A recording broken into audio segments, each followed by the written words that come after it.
Hi guys, welcome back to the channel at Technic. We are in the front office, and as you've seen on the beginning of the video, we have a Porsche here, the Stuttgart horse, and it's a Porsche Cayenne, so a bit of a SUV. It has the same engine as Audi, which is actually a Porsche engine on the end of the day, and it's a 2.9 V6 with two turbos. Here's the car. I'm a big fan of Porsche. I do like the new Panameras and stuff, but yeah, this is a bit of a like Q7 maybe size. The car's wrapped in black matte wrap. It looks good. The wrap looks like it's a quite good quality thing. Whoever done the job done a good job. There's some additional front and rear like bottom diffuser and front splitter plastic, probably from Maxton or something.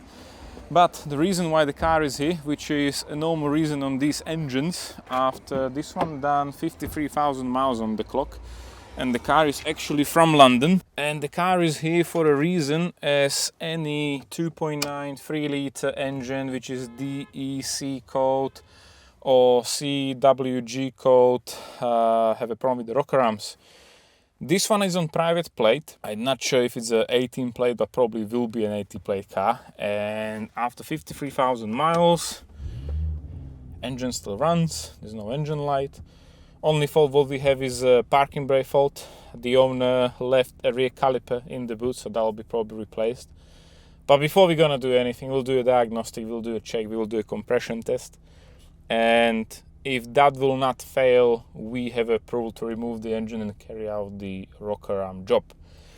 So let's listen to the engine, because the owner did send me a few videos on WhatsApp with the noise, and I think from all the experience what we have with these cars, it's rocker arm noise. So to me is more coming from bank 2, which is the passenger side in the UK. This sound here is more like a high pressure fuel pump which is placed over there. I can straight away see a bit of a difference in the Porsche setup. There's additional mount on the engine, and I do like that they have a coolant tank on the side over there, because you can actually see if you have a coolant or not. The setup looks very similar to Audi's. I'm not sure if you can hear it now, but probably you can. So from this side there's actually no high pressure fuel pump. You can only or should hear injector noise, which is not that loud, and this is start becoming like a mechanical noise. So option number 1, I don't think the rocker arm already fell into the engine somewhere, because we wouldn't have that noise. Option 2, it's sort of like seizing up. I'm really hoping the camshaft won't be damaged, but unfortunately I think it will be the case that the rocker arm is on its way out. So we're gonna take the car in now. We will do the basic checks and the diagnostic like I mentioned, and we'll go from there. So Porsche Cayenne S. I do like the Porsches. This one still have like mixed analog and digital cluster, which I actually do like a lot, because it's keeping the bit of a Porsche style in there. Of course the central console is full touchscreen. If you're gonna switch it all off, you can see all the fingerprints. Typical Porsche, you have a clock in the middle, everything is in leather. Do like it. Panoramic roof, red interior. And yeah, if you have leather everywhere, you gotta be super careful, because you might have sort of problems like this if you have like a ring or keys in your hand, and unfortunately you can't really repair it. So we're gonna take the car in now and we'll carry out the diagnostic.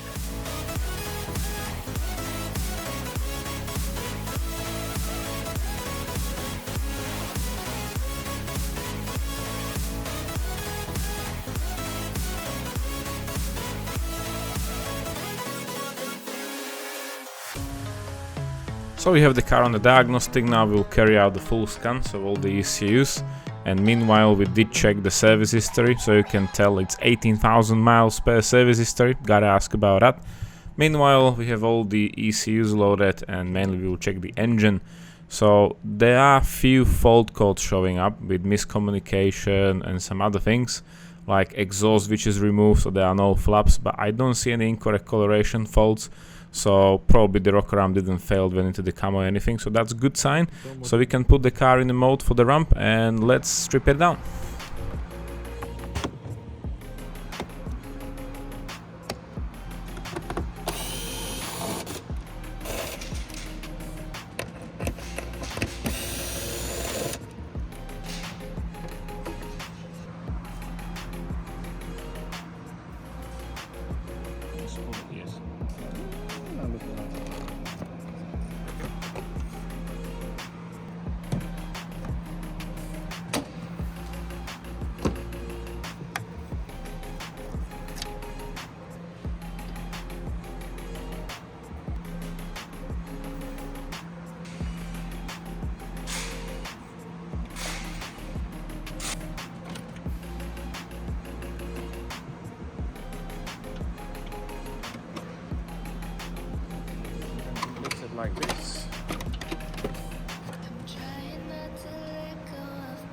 we remove whatever was in the way, which was actually an air filter box, and we get to the point where we can see the engine, how it's sitting in the car. So I believe on the Porsche you can probably do the water pump with removing the front end. The question is how difficult it is to remove all the pipings from the intercooler. Also, it's different because the RS5 have a joint pipe together. It's going underneath the headlight where it's like a coolant heat exchanger. They have a radiator in front, which is, you know, cooled down by coolant from the engine. This one is air to air. So if you have a look down here underneath the headlight, over there you can see a normal radiator with no coolant coming to it, I think. And the other one, same as well, air to air. And we have actually a very short intake going to the turbos. From the turbos we have a pipe coming left to right to the coolers, and from the coolers is going back through this pipe into the throttle body, which is right over there, and then it's just distributing to the inlet manifold to left to right. So it is a bit different. I believe if we will take off all the accessories, the engine will look the same. I didn't see any engine code yet, but I believe it should be the same engine code as the RS5, or maybe it will be different because of all the accessories. We will check. Anyways, right now we have to get to the spark plugs, so we're gonna take them out, obviously with the coil packs, and we will do a compression test.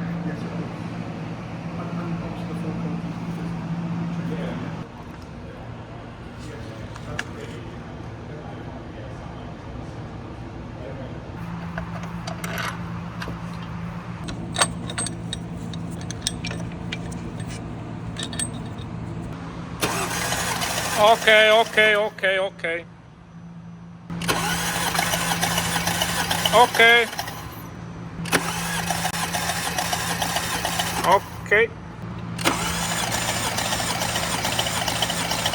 Yep.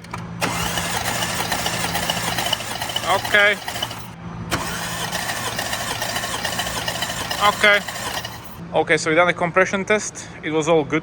We are running quite high compression, which is fine for these engines. When we were doing the compression test, I did notice, especially from this side, just when I'm holding on the PCV, I can feel like something is mechanically tapping inside. We want to crank the engine to show you, maybe it will be visible on the phone as well. And on this side, I can't hear anything. This one is spinning smoothly, even if the pump is there. So the noise of the pump is mostly there when the engine is running and is actually doing a pressure, like a resistance. So yeah, let's crank the engine.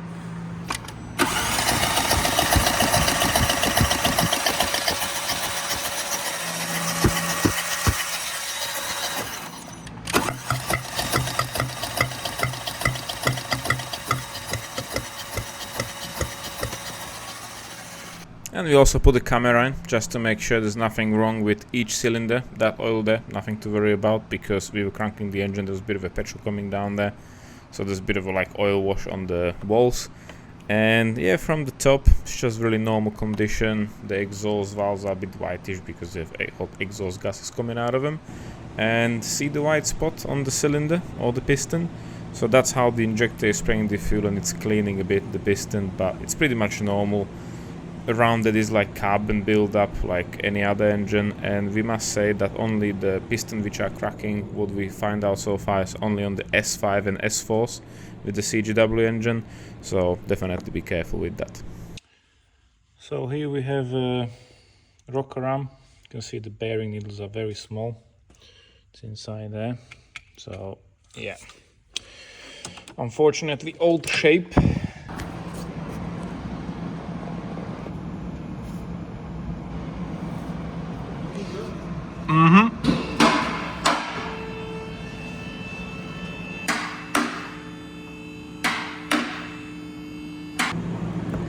Maxton must have.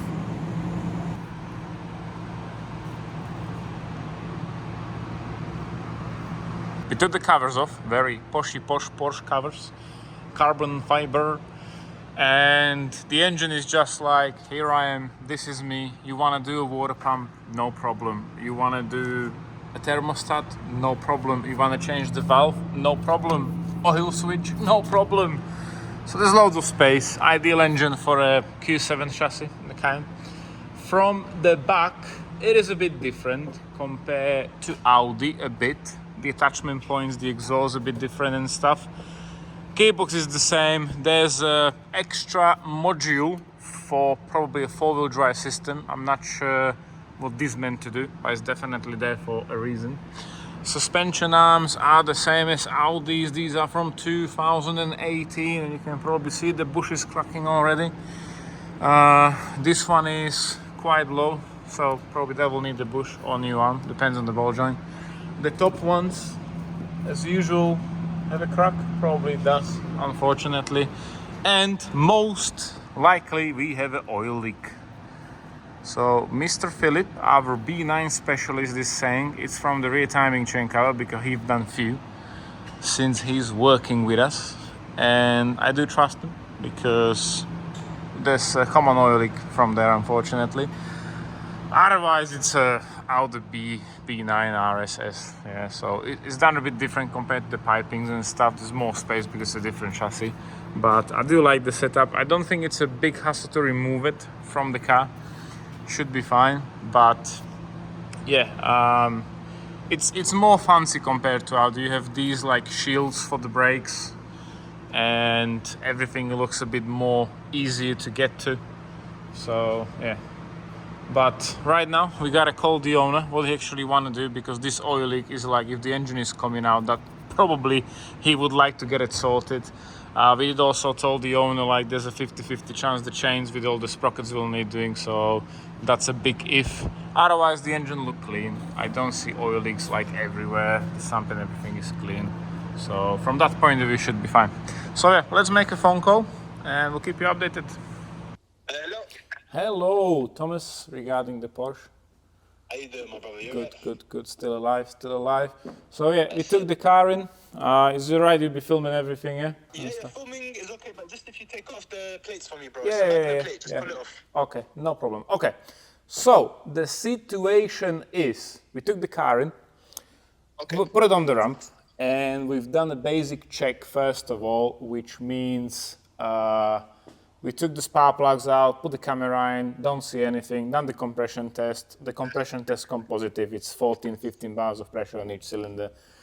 There is a mechanical ticking noise even when we're cranking the engine just without the spark plugs. So you can clearly tell that the passenger side have like a tapping noise coming from there. It was the passenger side, yeah. Yes, so probably most likely the rocker arm has failed at some point somehow and is making a noise. Also, we put the car on the ramp and I can tell that there's an oil leak. I can send you a video on WhatsApp. The oil leak is coming from probably the rear timing chain cover. Yeah, Right, so anything serious or? it is dripping. Yeah, and if the engine is coming out, it will be probably a good idea to get it sorted. Yeah, but I'll leave it up to you. Yeah, because you don't want to have a car with oil leak probably. So that's the first thing. Yeah. The second thing is, I'm looking at the suspension arms. I didn't draw the car because I don't want it to in this condition. I don't think it was making any noises so far. I'm not sure, but the bushings in the lower and upper suspension arms are already cracking. Yeah, I'll send you pictures of that. Yeah, so probably if you don't want to get it done now, if it's going to start making noises, you will know it's from the suspension arms. I see. I mean, my main concern right now is the rocker arms. Yeah, so what we will do with the rocker arms, we got to take the engine out, yeah, to actually strip it down and have a look. I will give you an update probably tomorrow or the day after when it's going to be fully stripped down, like what's the cause of the problem. And I'll send you some videos when the engine's going to be out and stripped down, how everything looks like around it, so you can make a decision. Okay, sick. And let's say the camshafts and other stuff are damaged, which I highly doubt it shouldn't be, because I was lucky enough to catch it very early, the noise. Yeah, But, I mean, how much would that go into? the camshaft itself is about 600 and something pounds genuine new. Because Yeah, I think I have 4 camshafts. You have 4, but usually if the rocker arm failed, usually it failed on the exhaust. That's like 99% of the time, it's the cheaper one. Yeah. Okay. So that shouldn't be a problem, but it really depends, because sometimes the rocker arm, the bearing is still like spinning. It's just have play inside, which is creating a tapping noise. And if it's seized up, it's tapping, and the camshaft is scratching because it's not turning like a bearing anymore. Yeah, so as long as the pin hasn't dropped into the bottom, then even if the bearing needles already fell apart, and it will be somewhere in the engine, it usually end up in the sump. So we can just take the sump off, clean it up, it's all good to go. okay, that's perfect. And in terms of once I get the car back, do I need to run in the engine again? No. There's nothing what needs to be run in. It's just a component which will be replaced and doesn't require any special running in condition. So you can use the car as normal. Even if it's being split, I don't need to run it in and No, stuff. no. The only thing when you're running an engine, and if you do a full engine rebuild, like piston rings, bottom end bearings, yeah, that's something what needs to be run in slowly with lower RPM first, be checking it and stuff. But we ain't gonna do none of that. Yeah, so nothing to worry about. It sounds good. I'll wait for your call tomorrow. No problem. I'll send you some videos now, what we find so far. And we're gonna proceed tomorrow with the engine removal, and I'll send you some pictures and videos afterwards, all right? Yeah, that's perfect. Thank you No very problem. much. All right, mate. Thank you for the beer, man. Let me know as well, Yeah, we'll do. I mean, we ain't gonna do anything before we let people know, because then we're not getting paid. Of course, I've seen you had the argument with the one customer after you swapped the engine, didn't you? Oh, the RS6 guy. My last 1 month I've spent watching every day your videos. Every single day. Good. That's fine, no problem. Thank you for All right, giving mate. me an update. Cool, will do. And we speak tomorrow. I'll wait No for the problem. videos now. Thank you, Thomas. All right, SFC, bye-bye. Hello. Yes, my brother. Yeah, I forgot to ask you. I checked the service intervals on the MMI screen in the middle. This car actually have only 2 oil service from new.